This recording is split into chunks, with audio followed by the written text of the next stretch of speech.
Thanks, Greg. We got a good rotation we working with here in Seattle. I got another one of the stars, Bryce Miller. Appreciate you joining us, man. Looking into your season last year, you came out the gates hot, firing fastballs. Nobody was touching it. And I saw you as the season went on be able to make adjustments on the fly. Now this year, everybody's all hype about the splitty. Having all offseason work on it, how's it feeling right now? And why do you feel like you needed to bring that pitch into play?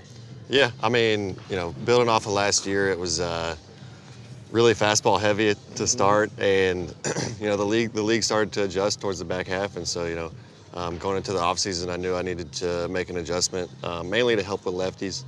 I think there's like 100-point difference in righties and lefties last year, so that was my main focus. But I think I've had 2 starts in spring, plus the live ABs and stuff, and the splitter's feeling really good. I really like where it's at. I'm excited to see it like in season and how it's going to play like throughout the season to lefties and to righties as well. Yeah, it seems like you've been extremely receptive to taking on a new challenge or taking information from your pitching coach or your other teammates as far as what adjustments need to be made. As of right now, you probably have about 6 weapons that you could possibly work with. How do you narrow that down to 3 or 4 weapons for when the season starts?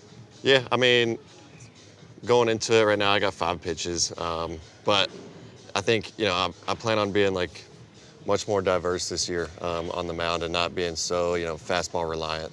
And I'm still going to be, the fastball is still going to play, and the hard slider as well.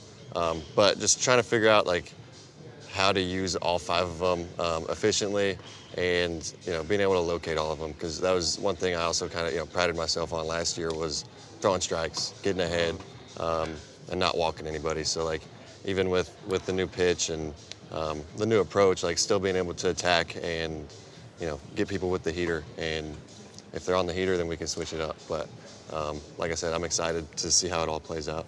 Well, I got to say, man, this is the most exciting staff in the AL for sure, in my opinion.